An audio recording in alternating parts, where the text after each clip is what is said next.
चलिए प्यारे बच्चों, आई होप आप एकदम मस्त और ज़बरदस्त होंगे। आज की जो क्लास रहेगी वो थोड़ा सा हम आपका समय ले रहे हैं, मात्र 5-6 मिनट का।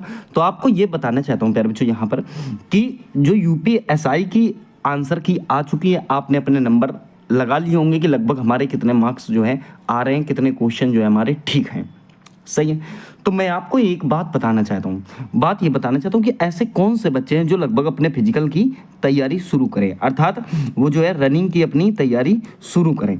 क्या रहेगी इसकी संभावित कट ऑफ, और ऐसी कट ऑफ होगी प्यारे बच्चों जिसमें आप जरूर फंसेंगे।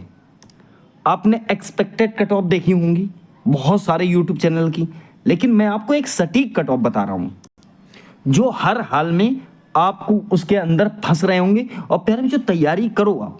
कौन से बच्चे तैयारी करेंगे इसमें हम चर्चा करेंगे। इसके पहले हम दो पुरानी कट ऑफ भी आपको बता दें कि जो पुराने समय वाले जो एग्जाम हो चुके हैं उनमें किस एग्जाम की कितनी कट ऑफ रही है, उस हिसाब से ये वाले एग्जाम की कितनी कट ऑफ रहनी चाहिए। प्यारे बच्चों जानते हो कि लगभग 68%, कितना परसेंट, 68% बच्चों ने इस बार जो है एग्जाम आपका दिया है, ठीक है, टोटल क्वांटिटी का। अब एक बात गौर कर सकते हो आप, ऐसे जो 2017 और 18 की अगर बात करूं तो 2017-18 में कट ऑफ जो गई थी जनरल की वो 252.46 पे, ओबीसी की 230.46 पे, एससी की 227.3 पे, वहीं एसटी की 223.55 पे। तो आप इस प्रकार से ये समझ सकते हो कि 2017 की कट ऑफ रही थी तो बहुत ही जो है ये वाली कट ऑफ जो थी बहुत कम पे गई थी, बहुत ज़्यादा कम पे। वहीं अगर मैं बात करूं 2021 वाले की, किसकी बात करूं, 2021 वाले की, तो इसमें देखिए आप मेल और फीमेल की अगर बात करें तो 302 मार्क्स जनरल, 278 मार्क्स फीमेल की थी क्योंकि मेल की 302 थी, ठीक है। ईडब्ल्यूएस में 285, ओबीसी में 287, एससी में 260, एसटी में 223, ठीक है। उस हिसाब से फीमेल का आप भी निकाल सकते हो। लेकिन इस बार कितनी जाएगी, कौन से बच्चे तैयारी करें, उसमें हम समझते हैं मेन मुद्दा हमारा वो है। तो यहां पर देखो मैंने बहुत ही अच्छे विश्लेषण के साथ सारे YouTube चैनलों को मैंने भी देखा है, कोई भी YouTube चैनल हो लगभग मैंने देखा है, फिर मैं उस पर कम ध्यान दिया है। मैंने जो एनालिसिस हुए हैं एग्जाम सेंटर के बाहर उनको देखकर मैंने ये कट ऑफ तैयार की है। तो आप एक बात ध्यान दो, जैसे अगर बात करें कैटेगरी लिखी हुई है, मेल लिखा हुआ है, फीमेल लिखा हुआ है, सही। जनरल की बात करूं तो प्यारे बच्चों 135 से कम नहीं जाएगी, 1-2 पे ऊपर जाए तो जाए, वरना 135 ही लग जाएगी, गारंटी है, ठीक है। फीमेल की बात करें तो 130 क्वेश्चन पे, ठीक है। वहीं ईडब्ल्यूएस की 130 पे रहेगी और जो है आपका फीमेल की 125 पे रहेगी, ओबीसी 130 ही रहेगी प्यारे बच्चों, एससी 120 रहेगी, एसटी 110 रहेगी और एक्स सर्विसमैन भी 110 ही रहेंगे क्योंकि प्यारे बच्चों इसमें जो है एज होती है ज़्यादा, ठीक है। तो जो आपके आर्मी वाले रिटायर बच्चे होते हैं वो भी फॉर्म भर देते हैं, वो कम मेहनत वाले थोड़ी होते हैं, ठीक है। कुछ तो अच्छा खासा परसेंटेज रहता है ना उसमें पढ़ने वालों का, तो वो भी फॉर्म भरते हैं, तो उनका भी जो है काम हो ही जाता है। और भी बहुत सारी भर्तियां हैं जिसमें एक्स सर्विसमैन के द्वारा जो है फॉर्म भरा जाता है, तो आप ये समझ लो उनकी भी कम नहीं रहने वाली, ठीक है। अब यहाँ एक बात ये आई निकल के कि सर 135 क्वेश्चन, 135 क्वेश्चन वाला क्या फिजिकल की तैयारी करे? हाँ बिल्कुल, 135 क्वेश्चन वाला ही फिजिकल की तैयारी करेगा, ये समझ लो।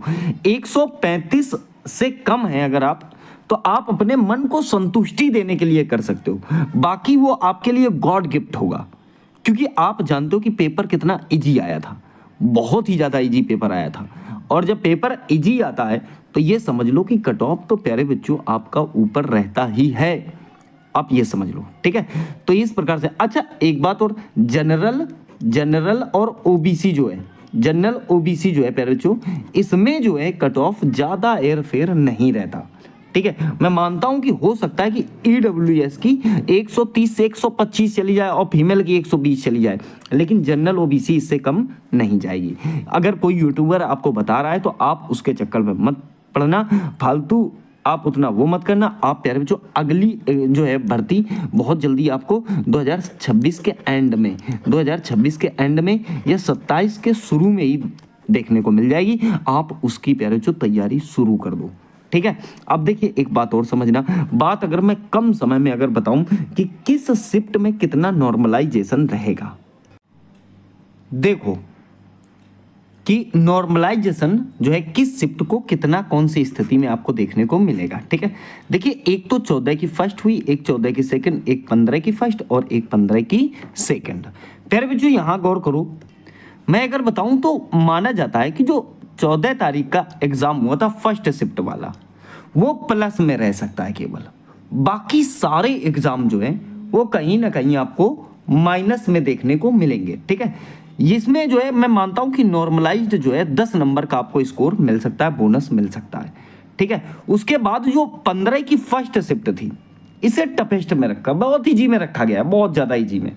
तो हो सकता है इसमें 5 नंबर तक जो है आपके 5 नंबर तक जो है आपके माइनस मार्किंग हो जाए। माइनस का मतलब कट जाए आपके। ठीक है, नॉर्मलाइज्ड होके। ठीक है, वहीं यहां भी 1 से 2 नंबर तक आपके 1 से 2 नंबर तक कट सकते हैं माइनस में। और इस वाली शिफ्ट में जो है पहले जो यहां भी हो सकता है कि 1 से 2 यहां भी कट जाए। तो बेनिफिट किसको है?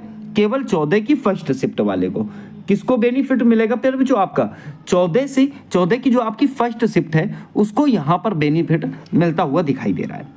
जो आपका मीडिया एनालिसिस है, वो लोग जो दरवाजे पर जब एग्जाम खत्म हो जाता है तो वहां पर जो एनालाइज करते हैं उसका मैंने देखा है 2-3 उसमें, तो ये स्थिति मुझे दिखाई दी है। और यही जो है पहले जो आपकी क्लियर रहने वाली है, इसमें कोई बदलाव नहीं हो सकता, इतना ही लिमिट है। तो पहले जो मैं आपको बताना चाहता हूं कि अगर आपके जनरल वाला बच्चा अगर 135 प्लस है बेटा, तो आप आज से ही तैयारी शुरू कर दो, गारंटी है आप मेरिट में आ जाओगे। ठीक है, बाकी आप देख लेना पहले जो, और तैयारी करते रहिए। मैंने आपसे साफ बताया पहले जो कि जो भर्तियां हैं आपको बहुत जल्द 2026 के अंत में हो सकता है, या तो फिर 27 के शुरू में। एक तो देखो यूपीपी की भी भर्ती आने वाली है, यूपीपी की भी भर्ती और नई आने वाली है, 30,000 पद और आने वाले हैं। फिर जो ये जो मतलब जिसके ऑनलाइन हो गए, जिसका एग्जाम लगा हुआ है, इसको छोड़कर इस समय तो सरकार ने बहुत भर्तियां दी हैं। पहले जो मेहनत करने वाले के लिए बहुत भर्ती, देखो आरआरबी में ऑनलाइन हो गया, आरआरबी में ऑनलाइन हो गया, ग्रुप डी में। ठीक है, ऊपर से होमगार्ड में भी देखो सरकार ने भर्तियां यूपी की सरकार ने दी। सेंट्रल की बात करें तो आरआरबी हो गया, एक आपका पहले जो एसएससी में बहुत भर्तियां हैं। देखो एसएससी जीडी का एग्जाम वो किसी वजह से डिले हो गया, फिर दोबारा भर्तियां वो देगा, हर साल वो देता ही देता है, आप ये समझ लो। इधर पहले जो टेट का भी एग्जाम लगा हुआ है, देखो लेखपाल की भर्तियां आ गई। पैट की तैयारी कर लो, अगर किसी के मन में कोई विचार है तो पैट में बैठ जाओ, फिर लेखपाल आपको देखने को मिल जाएगा। बहुत कम में जो है लेखपाल के एग्जाम में आप बैठ सकते हो। ठीक है, इधर देखो पुलिस दरोगा तो है ही है पहले जो, और क्या चाहते हो, बहुत है भर्ती। करने वाला बच्चा होना चाहिए, पढ़ने वाला बच्चा होना चाहिए, तैयारी करने का आपके अंदर दम होना चाहिए।